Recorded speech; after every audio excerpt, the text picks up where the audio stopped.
every one of our products, we, build the formula, we do the research, we work with the doctors and the scientists, we work with farmers to grow unique genetics, we optimize those genetics by variety of extraction. And so, oftentimes plant materials just put through the same kind of extraction.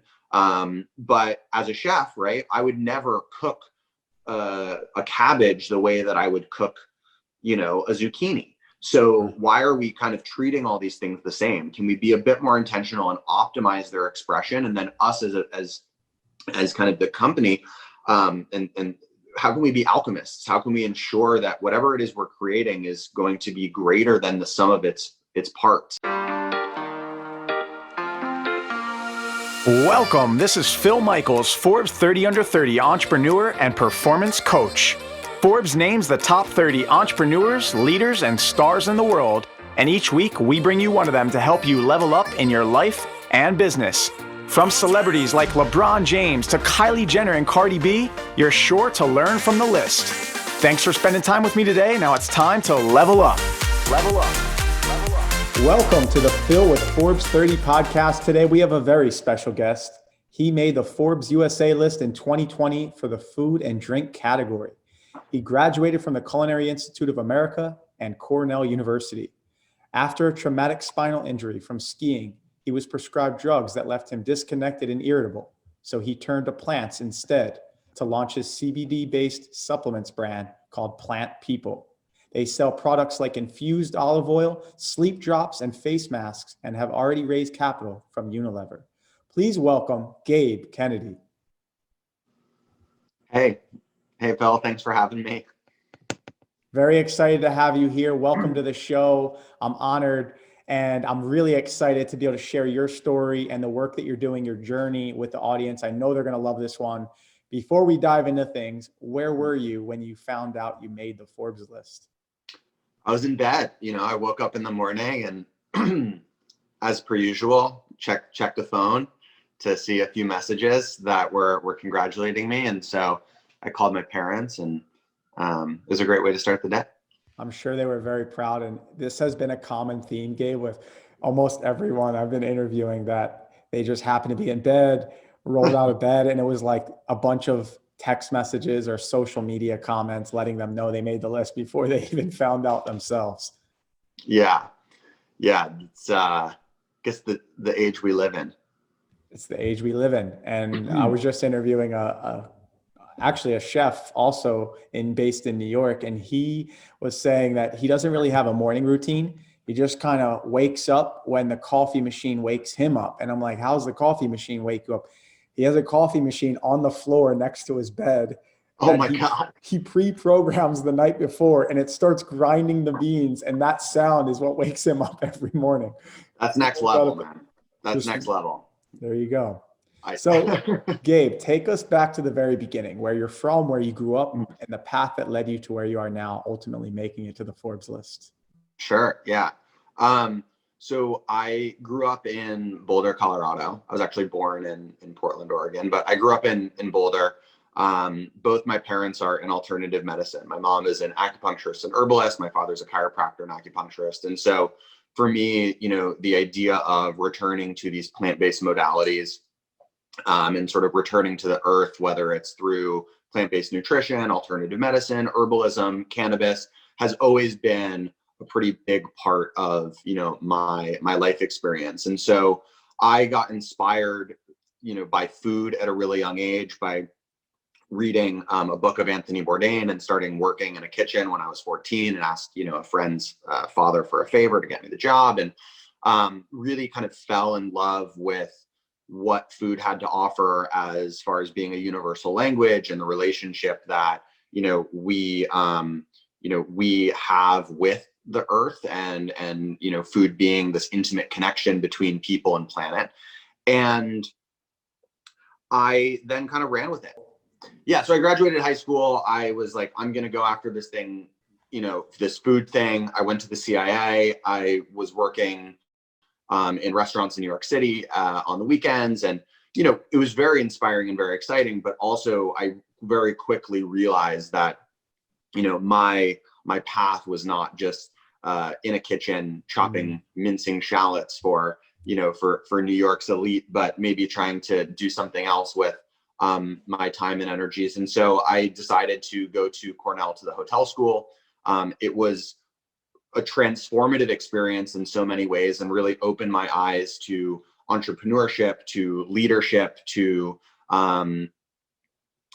to a whole new world. And I'm so grateful for that. And so when I graduated from Cornell, I joined a restaurant consulting group.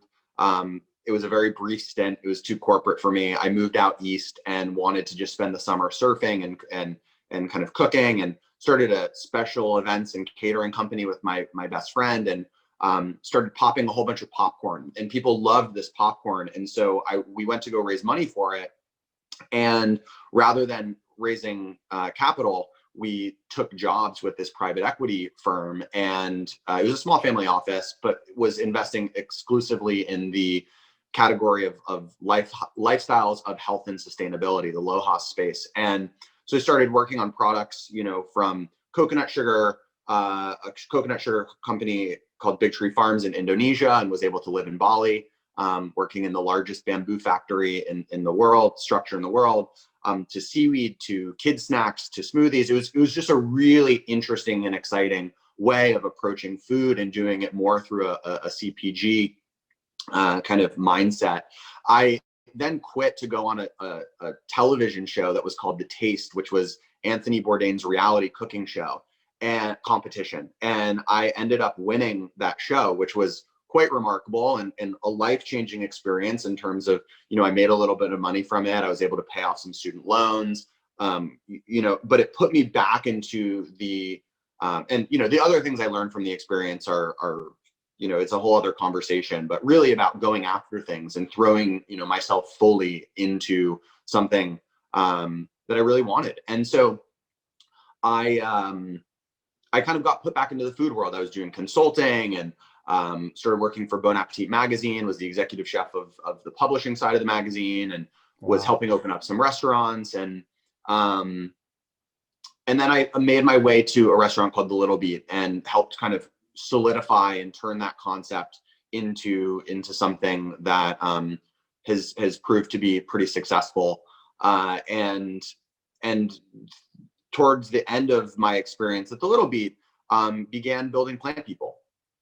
And Plant People, has proved to be the most rewarding, challenging, exciting, fulfilling professional and personal experience of my life. And so I'm really grateful for all that I've learned that have brought me to this point, and also really excited to continue learning, because that's what keeps me energized every day, is knowing that I still have so much more to learn and to grow. So Gabe, you have such a diverse plethora of experiences. I mean, from traveling the world, from reality TV to plant-based medicine and holistic approaches, to being a chef, to chopping shallots, for example. I mean, you were able to take the best of everything, it sounds like, and even what your parents raised you to follow suit of, which is using plants and the holistic approach to treating people, and then your own personal experience, all tied together, which culminated into Plant People, it sounds like. I mean, what better purpose than putting your competency and your greatest passion together? And it sounds like you've done that.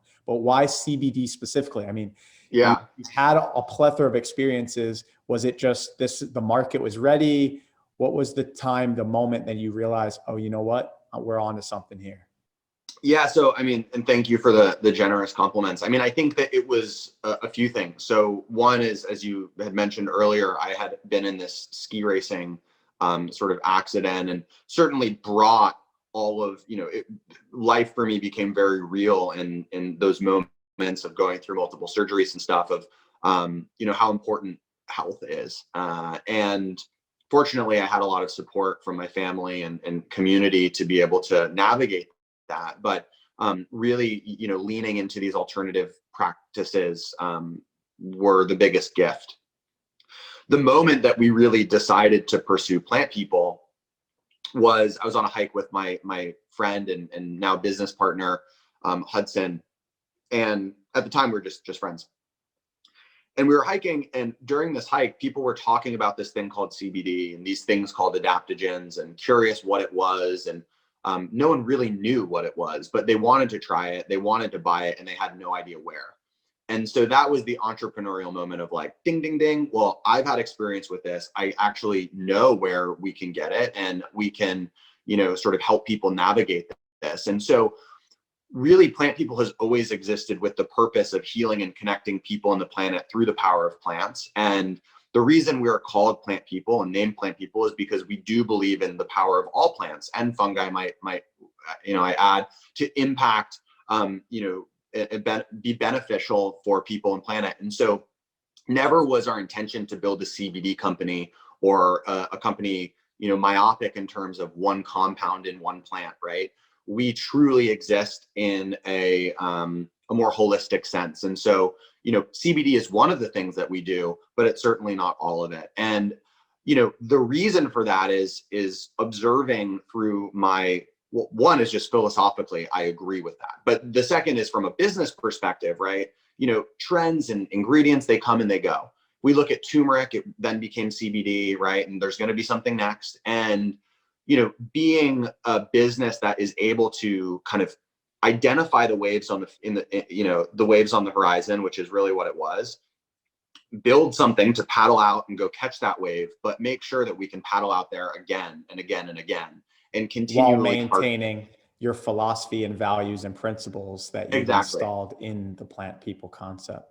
Exactly. So our mission is to, as I noted, to heal and connect people on the planet through the power of plants. And we do that in three ways. The first is by creating product that we look to, holistic science as our inspiration. So we're looking at, the research and the clinical studies that we have access to now. We're also taking inspiration and noting the centuries of anecdotal evidence that have preceded, the research and really truly honoring, a bit of the plant wisdom that exists.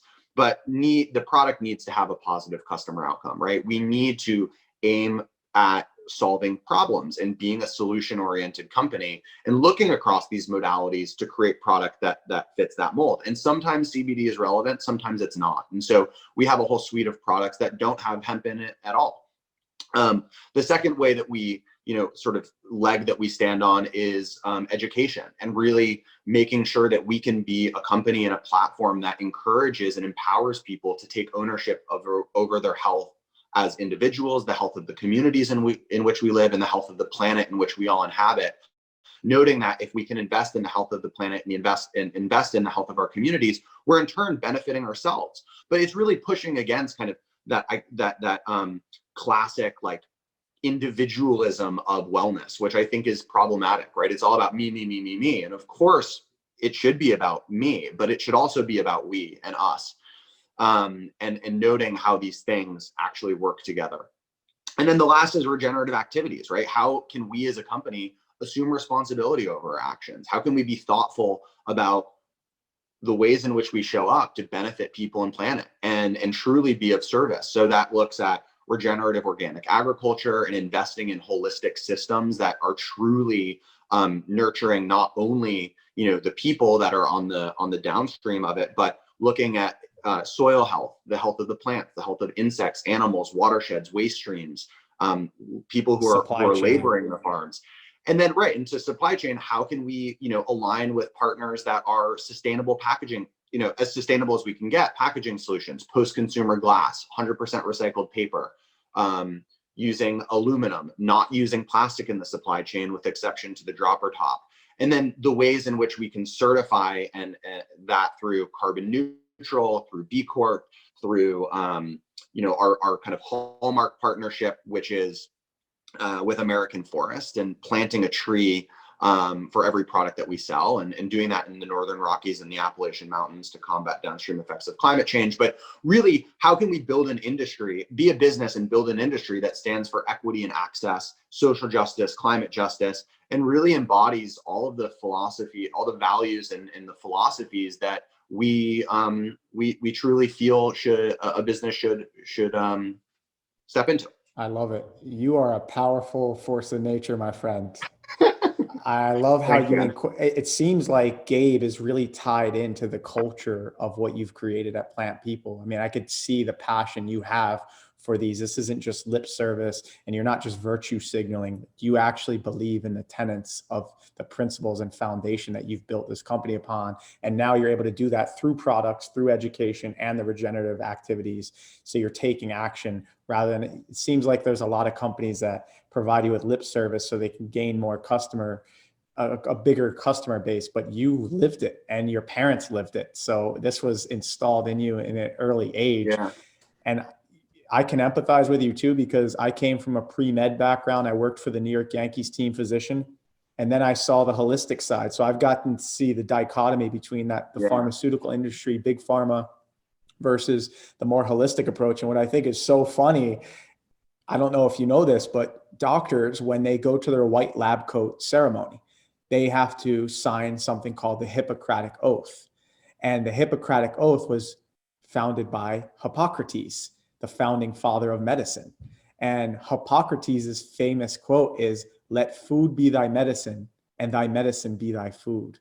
And yet we've become so far removed from that concept, but it sounds like it's coming full circle. We're finally realizing it. Oh, my old school Italian grandmother, using garlic to cure diseases, actually had something here. Even though it was anecdotal, back then it was considered airy-fairy BS, but now we're starting to realize from the clinical studies and the research that, oh, wait, grandma was onto something there. Yeah. No, I totally agree. And with everything that you said. And I think it's, and appreciate you recognize it. I mean, I think for me, I wake up every day and I'm proud and grateful of what we do, but I still feel like I'm not doing enough, and so I'm excited to continue doing more and, trying to splice impact into the DNA of our business so that we can kind of justify the scale and the growth that we want to. And of course it's not, we're a for-profit business. Like I would be lying if I said we didn't want to, grow the business and make money, but I think that there's a way in which we can do that and trying to kind of create a new paradigm of business that has a bit more thoughtfulness, rather than growing and turning around once we've kind of reached the top of the mountain and saying, well, what can I do now? And, the opportunity that exists within this broader plant-based category is just really exciting, because when I look around, there's all these systems that, I grew up with, and took them for granted a bit, whether it was the healthcare system, whether it was, the government or medicine. And a lot of those systems have been stretched and challenged. And I think that with that, people are looking, looking around and kind of seeing what else is out there. But I also, and I do want to say, like, look, there is a time and a place for Western medicine. There's a time and a place for pharmaceuticals. I do not deny that at all. But I also think that, a symptom of Western mentality is just looking at the symptoms and not looking at the root. And what I encourage everyone to do is as much as we acknowledge the symptoms, they're oftentimes a product of something more systemic. And how can we address those systemic challenges? And, as a country, I think that we can move our bodies a bit more. We can eat a bit healthier. We can acknowledge, the benefit that nature and environment has around us and honor that. And the body is an amazing healing system if we take care of it properly.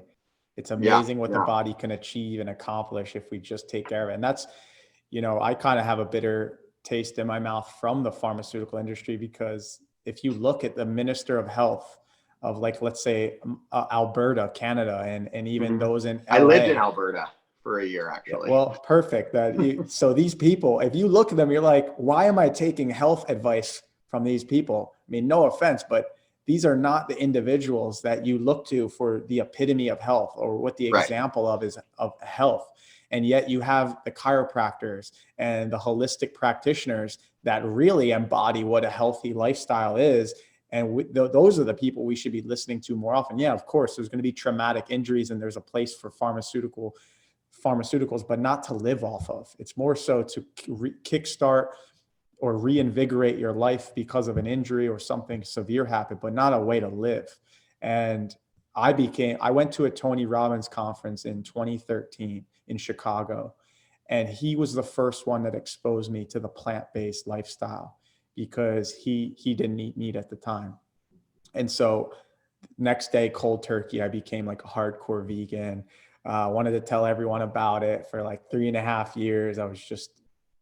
I realized though that relationships are important too. So there's this a balance. So now we found Tom Brady's partner, Purple Carrot in Boston, which is like a meal delivery Yeah. service. And I've been using them for 3.5 years. That way, the majority of my week is plant-based. And then on the weekends, I allow for social settings where I can, indulge in some of the different foods that the world has to offer. But plant-based, it seems like, is the way to go. There are these live, energetic foods and the holistic practitioners that you're embodying within your company to provide other alternative resources as well. Not just the education side, but tangible products like the CBD oil. So if I'm listening right now and I'm a layman and I don't know much about CBD or some of the other products you offer, what's the number one seller you have? And two, why would I use that product?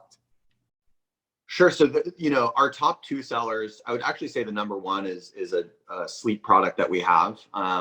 It's a full spectrum oil, meaning that it has not just CBD, but has other minor cannabinoids, most notably CBN, cannabinol, which is a powerful sort of sedative compound, as well as other botanicals in it. But I would say that, we as a business go after more direct solutions. And so, sleep is a need state. It's very sticky. And we've been able to strike a really beautiful balance of CBD with these minor cannabinoids, such as CBN and some other botanicals, to really create a product that, helps you relax and kind of drift into sleep, stay asleep, and wake up non-drowsy. And so that's 95 in our surveys, like 95% of customers found it to be helpful. It was a tremendous kind of or overwhelming response for this product.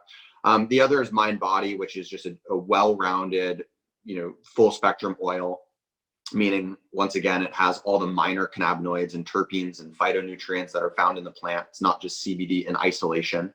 And, it's a very intentional product in that it does work with your body kind of at all times. And I think that one of the issues I found at the beginning of starting this business is I would try these different products and I would want to go to sleep, but I would take a CBD oil and it would keep me up, or I'd want to, relax and be creative during the day, and I would take something and it would make me want to go to bed. And so, when we position something as this is great for everything, I think that's a really hard promise to kind of deliver on. And so we like to be a bit more intentional around, CBD and CBN with botanicals for sleep, CBD, CBG, turmeric, ginger, black pepper for recovery.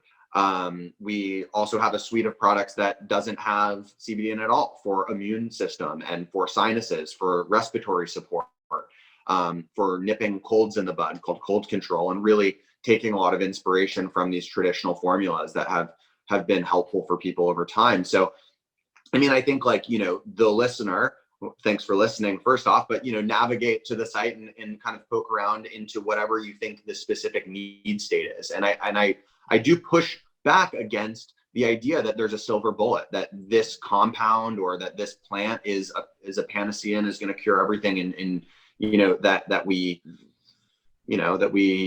may encounter. I think that recognizing it as a tool in a more holistic kind of experience can be extraordinarily powerful, or recognizing that we can guide the properties of these plant compounds to be a bit more efficacious and specific by, as I guess I said it, by combining them and by amplifying and kind of working towards a solution. But every one of our products, we, build the formula, we do the research, we work with the doctors and the scientists, we work with farmers to grow unique genetics, we optimize those genetics by variety of extraction. And so, oftentimes plant material is just put through the same kind of extraction.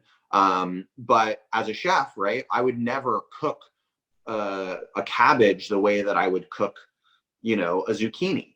So why are we kind of treating all these things the same? Can we be a bit more intentional and optimize their expression? And then us as kind of the company, and how can we be alchemists? How can we ensure that whatever it is we're creating is going to be greater than the sum of its parts, and truly be of service to the customer? Because that's like what we're here for. So I don't know if that answered your question. Felt like maybe I went on a tangent, but yeah, it was excellent. whatever. You've essentially created a plant-powered approach to living a healthier lifestyle. Yeah, I mean, we're trying to create a plant-powered approach. We're not the only ones, who've done it. We're not the first to do it. This is a lot about looking back to look forward and realizing how can we find a lot of inspiration in the wisdom and history that preceded us, right? I think one thing that we've lost to some extent is, the relationship to our elders and the people that have preceded us, right? There's a lot there. There's a lot to learn. And the earth, and that's we've lost equally touch as with important as the connection the science. to nature too. Yeah, totally. I mean, you're talking to someone who's in a Brooklyn, apartment right now. Like it's tough to stay connected to nature, but even if it means 5 minutes and getting a little sunshine on your face and listening to, a song or some bird songs in your iPod, like it's a step. There you go. I just got back from Montana and Wyoming. It was beautiful and so important to get out in nature. I visited some of my family members in Greece, in Thessaloniki. Wow. And I was, sharing an experience with my cousin Haratini, and she was taking me around their little garden. She's like, this is what we use for a headache. This is what we use for a bee sting. This is what we use for a cold. She just picks it right from her garden. I was just blown away by this old school mentality of, wow, how can we get back to that? Because the pharmaceutical industry essentially are taking plant derivatives, but they're taking the synthetic versions and forms, unfortunately. So, For example, a lot of people take crappy vitamins that are over the counter. It's like folic acid is the synthetic form of folate. Absorbic acid is the synthetic form of vitamin C. Yeah. I always encourage my clients to make sure your vitamins are crushed up whole foods. So for example, my vitamin C is crushed up oranges, blueberries, and cranberries. And I take it from this vegan company. I think it's called Mega Food or another. There's a few good ones out there, but I always ensure people take, real natural ingredients from whole foods, not these synthetic forms, because they don't assimilate to the body the same way. Yeah. So it's great to hear that you guys are using natural extracts and the real live ingredients. Yeah. I mean, absolutely. Right. Like if we're talking about our mushroom extracts, we're using the fruiting body and we're putting it through water, extraction to get the beta glucans, or you can put it through alcohol to get, more of the adaptogenic properties. But I think that, to your point, first off, Greece, amazing, cool. Definitely want to know more. But one thing that's so prevalent, right, is there's an area in Greece, I think it's like Ikaria, which is a blue zone, right, where people live over 100 years old. And there's a few blue zones right around 5 or 7 blue zones around the world. Right. Like, and it's all about exactly what you just shared, right? Is having a bit more of a direct relationship. And I think that the other part of the piece is, a lot of our Western mentalities, more is better, and more is not always better, whether that's a dose, whether that's an extract. And when we're talking about CBD, right, the whole industry, CBD, is to me a misnomer, right? We're talking about, in my opinion, we should be talking about a plant, which is hemp, right? Which is cannabis. Hemp is just legal in the eyes of the government because it has less than 0.3% THC, but same kind of plant that, that you can smoke and get high with, just a different kind of genetic composition. And we're talking about, we're in mainstream, we're referring to an entire industry that's utilizing this plant as CBD, which is one compound.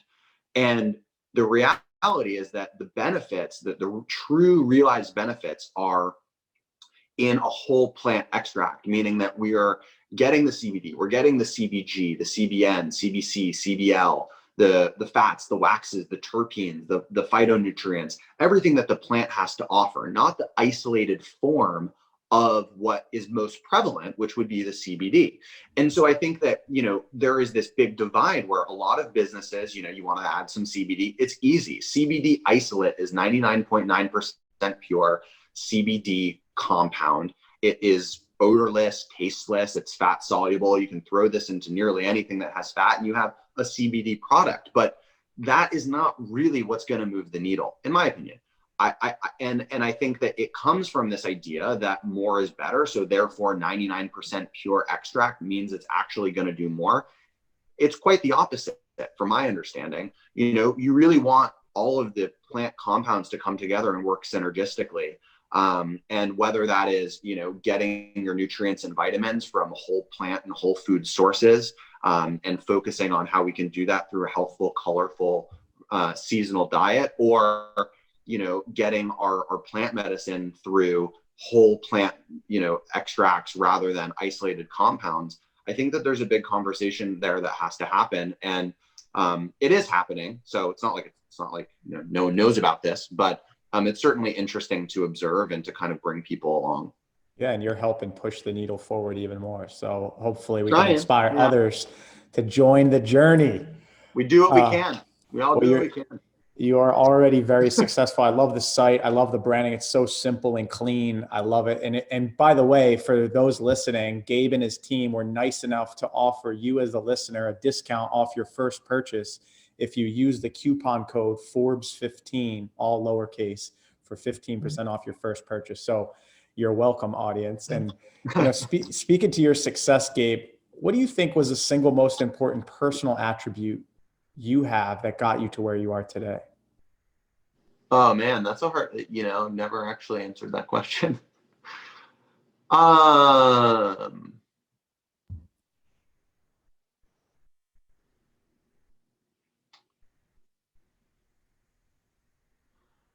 At risk of sounding a little cliche, I do really think that it's, you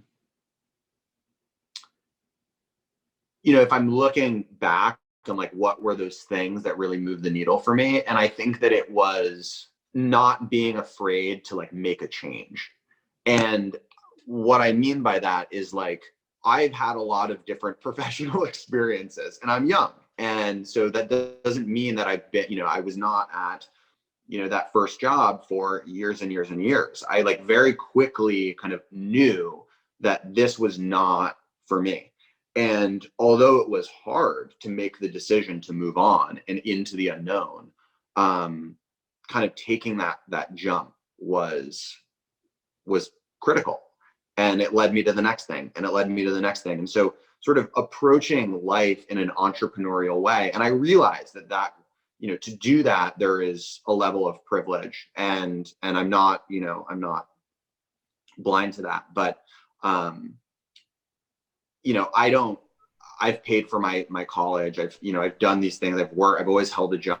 So it's not like I was, you know, had the financial freedom and flexibility to do all of that. But I think that, you know, knowing when the opportunity is right and feeling it and going after it, and then supporting yourself in every single way that you can to really be as successful in that opportunity as you can has been important. And that for me has meant taking care of my mind, taking care of my body, keeping my, you know, priorities in order, and always finding balance, and never taking anything like too seriously. So I think that like the, you know, the entrepreneurial spirit has really kind of treated me well. You know, I left a job that was in private equity to go on a TV show. And, you know, like, well, that's weird. I left a steady, well-paying, you know, pretty awesome job to build my own business that, quite frankly, had no idea if it was going to work or not. And knowing and learning that I can, you know, or knowing that I can learn just as much, and the experiences of doing something that I don't necessarily like, or that is not necessarily successful, you know, successful. I think we have to like revisit how we define success, but is just as valuable as doing something perfect, or, you know, winning, or getting a big check, or whatever it is of your, you know, your definition of success. So yeah, I mean, I think just kind of like going for it. Right. I love that. I love that you took an experimental approach to life. And I always encourage, you know, the younger people to do this, because the more often you try things and different experiences, different career trajectories, the more often you're going to find out what you don't like. And the more you find out what you don't like, the closer you get to what you do like. But if you're sitting at home all day or only following one path, one trajectory, you might not ever know what your potential is or capacity is outside of that narrow-minded role. And I think like the other thing is identifying what we enjoy doing and identifying what we're good at. Like, and I say this to the team, you know, and look, Plant People would not be Plant People if it wasn't for me. It wouldn't be what it is if it wasn't for my business partner or all of the incredible team members that we have. Like, we all have a role. And I always say, like, focus on what we love and what we're great at. And of course, that doesn't mean there's not areas for growth and improvement and opportunity. But like, you know, if your job is to do X, I'm hiring you to do X, like, let's focus on that. Let's really celebrate that, because if we enjoy what we're doing and if we're good at it, we enjoy it, we get it done better, we get it done faster, it's easier. And like identifying the areas for improvement, like let's hire for those things. You know, I'm a bit more like creative and out there. My business partner is very operations focused.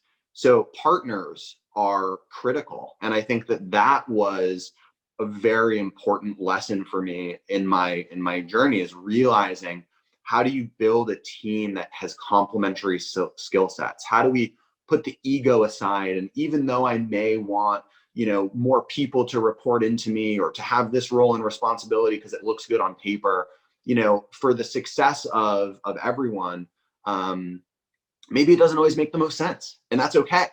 That's okay. So I'm grateful for everyone.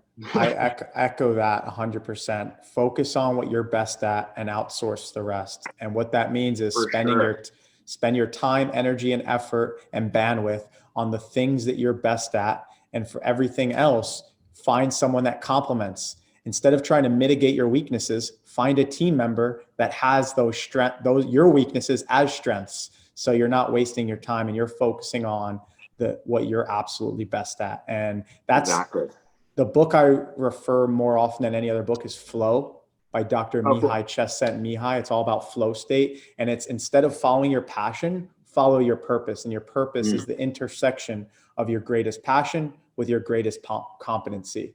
And when you have those two together, you reach your purpose. So I love that. On the flip side, Gabe, what has been your biggest lesson during your journey that you wish you had learned from sooner? I think it's around decision making and understanding that making a decision is a win. Like, you know what I mean? Like analysis paralysis, like making a decision and moving forward is the best thing to push the ball forward. It doesn't have to be perfect. It doesn't have to be right, but it keeps the train going. And that has been really, really awesome. My business partner is great at that, making a decision and moving on. And we've kind of employed this minimum and maximum framework, right? Like at the minimum, let's get this going. And at the maximum, let's have it be perfect. But let's work on iterations. Let's listen to our customers. Let's listen to, our team members. Let's listen to ourselves, and we can always change it. Like that's okay. This whole thing is a bit more of a living and breathing organism than it is, a binary, push go and watch it launch, right? So done good now. Done good now is better than done perfect later. I agree. Totally. And I think like finding people that help kind of bring that out in terms of partnerships and relationships and dynamics is really important. And execution. And it sounds like you've done that. Execute, right? An idea is a dime a dozen, right? If I had, and that's why I always find it kind of, I don't want to say it's funny, but it does like tickle me a bit when I talk to, an entrepreneur and they're really cagey about sharing their idea. And I understand in some industries that's very important because, but like, I'm not going to like just go code something, so it's, yeah, everybody has an idea. Very few actually take it to fruition. So I've learned, share your idea as often as possible because it helps weather test it and vet it to the point where they ask enough questions where you've become so well-versed that you understand, oh, I didn't think through that. Now we have something to take action on when we get back to the office. And anyone that's going to take your idea and like take action on it probably has their own idea. Yeah, exactly. So, Gabe, don't worry what's about it. something scrappy you did to hustle that maybe you couldn't have revealed when you were first starting out, but you're willing to share now that you're further along? Yeah, so we actually, started shipping everything out of, first off, huge fan of doing more with less. And, I take a lot of inspiration from Buckminster Fuller, who embodies that philosophy in design and innovation and invention. But we are all about doing more with less. So Scrappy is kind of our middle name. As I think I mentioned, we never raised capital for the business, and we're shipping out of my business partner's apartment. We're hand labeling everything. And when we were going out and doing all of these tests and kind of giving out product to our friends to see how people responded, I would take these clean paint containers. And I learned this tip from Alan Lim, who's a mentor of mine. He has a company called Scratch Labs. And I would take these clean paint containers and fill them with different herbal formulations, weigh out different herbs, and bring them to Home Depot and ask the guy to like shake my paint, which would homogenize the mixture. And then I would pack them into capsules at my kitchen table, of course, wearing gloves and everything, and distribute them to my friends for samples. But so it was like, it was really kind of a homegrown business, definitely not CGMP or NSF, which is of course what we are now. But we weren't selling those products, and to be very clear. But it was definitely like just the hustle. So Got to do whatever it takes sometimes. yeah, and like, why not do it yourself? Boom. There you go. There you have it, folks. We So can be nimble. Gabe, we're going to transition now into something I like to call the under 30 seconds round, where I'm going to fire off some questions. Just answer with the first one that comes to mind. Ready? Yeah. What is the book you gifted more often than any other book, and why? Oh, Way of the Peaceful Warrior by Dan Millman, because it was the first book that I read like in full and was really excited about.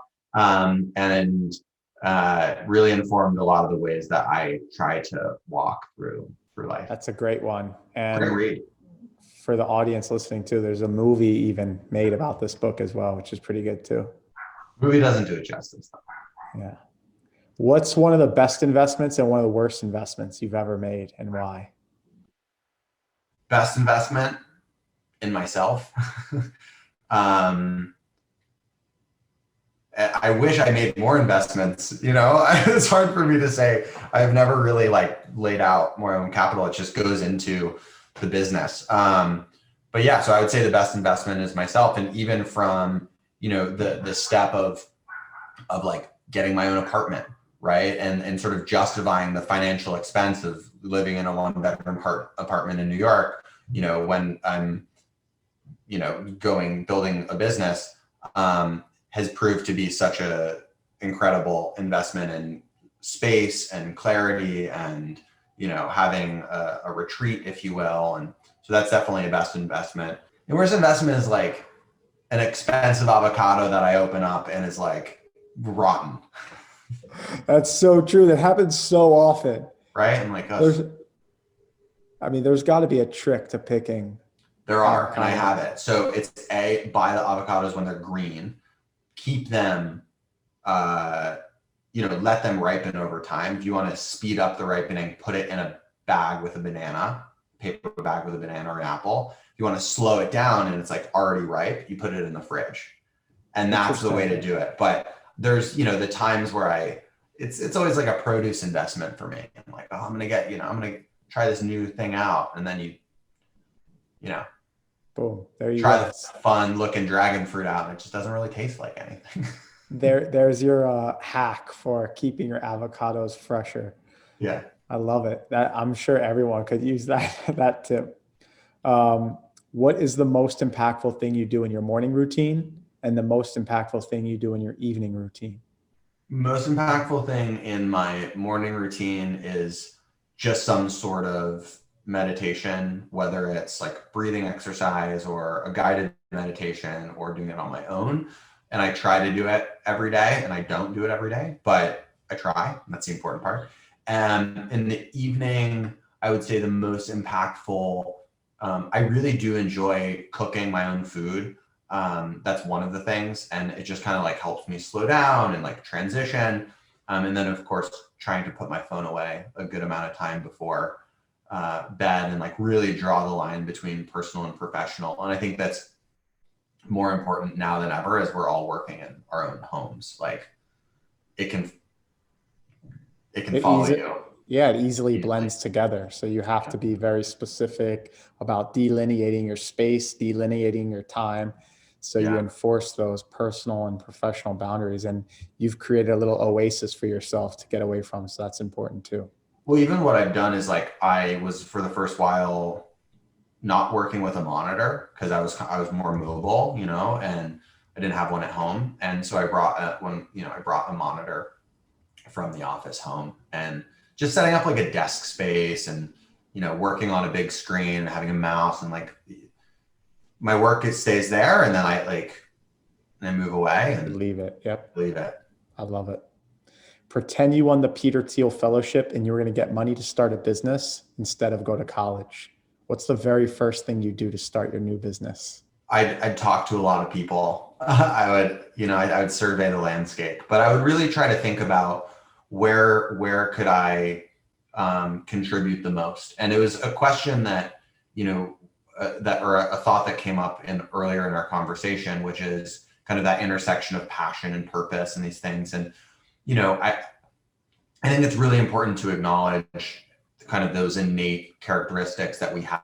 And I think that oftentimes what's missing from the conversation is not just what I want, but what does the world really need? And by stepping into that place, I think the level of fulfillment and kind of satisfaction in one's job by like truly being of service to the greater, you know, greater good, if you will, is quite profound, right? But it was something that one of my professors had said when I was graduating, was like, don't necessarily do exactly what you want, do what the world needs, because that's what we need people to do right now. You know, if everyone just baked bread all day, we'd have awesome bakeries, but we would certainly not be chipping away at some of the most pressing issues like climate change or food insecurity. Well, that's a testament to your entrepreneurial acumen, because you really did have your ear to the ground when you were hiking and you kept hearing the same question over and over. Hey, what's with this CBD thing going on? And you tackled it. So good for you. Yeah. So that would be, I would love to get that fellowship, and I would love to, I already went to college, but, you know, really like put it to work, man. I think like we really gotta change some things. So it's exciting. And, hopefully the next gen will. Well, you're already doing it. And there's a lot of amazing people out there that I'm trying to highlight them and spotlight them, because there's so many incredible entrepreneurs doing incredible work, impacting the world and disrupting the status quo and changing the dogmatic narrative that we've succumbed to. And so the more and more we get the news out there, the more hopefully people will be inspired and follow suit. I agree. And I appreciate the work that you're doing. And thank you for having me on your show. Perfect. Could be good news with Phil. Yeah, there we go. Last one of the under 30 seconds round. What's something you never knew you needed?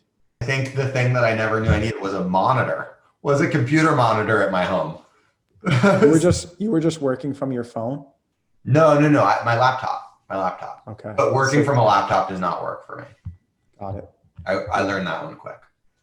I had one of those netbooks in grad school, and I was like, I can't.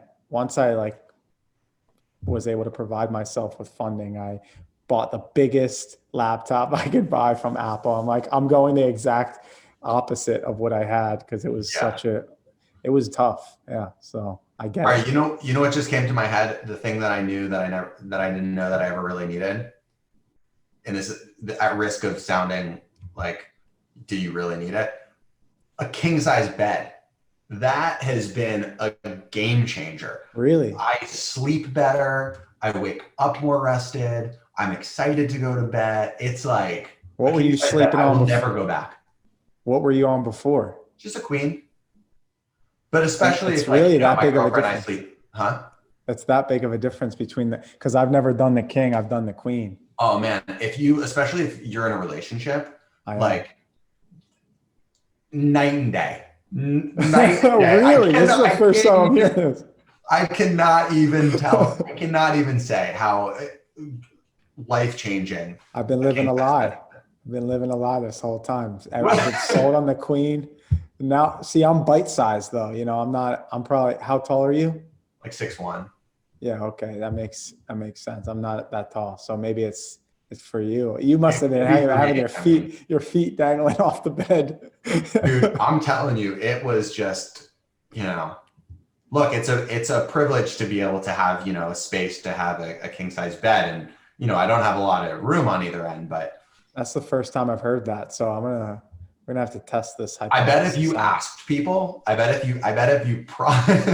maybe not on the show, but like in your personal life, you ask people what size bed you sleeping in. Yeah, it's crazy. Yeah, it's really been a game changer. A good mattress. I mean, look, maybe that's better. The one thing that I really didn't know that I needed was a great mattress. Like a great mattress is worth the investment because we spend so much time on it, you know, and sleep is so important. I don't spend lavishly, but I always tell people this. My phone, my computer, and my bed are the things I invest the most in because those are the things you spend the most time on. So you might as well not be stressed out. A third of your life is spent on these things. So it's true. Invest and like, in a mattress. With a back and stuff, you know, you need good back support. And nothing like a bad mattress. I'm going to start putting out a poll on my Instagram asking people, do you do the king or the queen? I'm sure we'll get some fulls and twins in there too. The fulls and the twins. I mean, it's a whole other story. Well, Gabe, thank you so much for being here today. Before you go, what's next for you? Next big goal, milestone, or bucket list item you want to achieve? Oh man, let's make it through the year. Let's close out 2020. I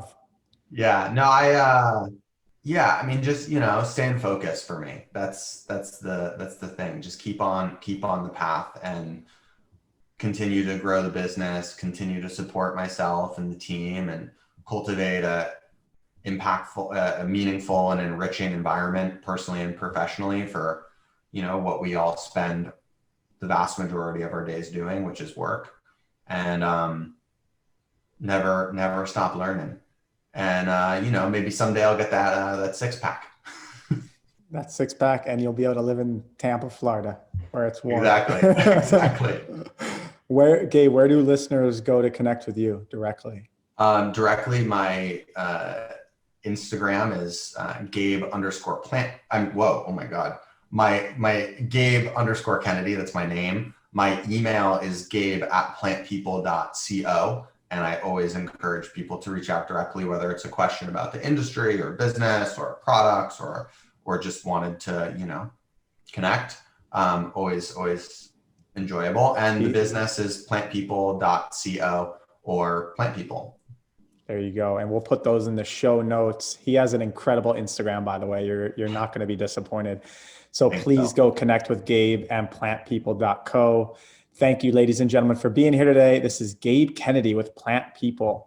We learned so much today. We learned how to take an experimental approach to your life to find your purpose. Don't settle, keep learning. How to preserve your avocado investment to make sure you get the best ROI. And get off your phone before bed. And when you do get into bed, make sure it's a king size. Gabe, thank you so much for being here today. It was such a pleasure. My pleasure. A good mattress. I hope this episode helped you as much as it helped me. Have an amazing day. Thanks for joining us today. I hope this episode helped you as much as it helped me. Who do you think would benefit from hearing it? You can make an impact on their life by sharing it now. Before you go, I encourage you to tell us your favorite part of the episode in the review section. Now it's time to level up. Level up.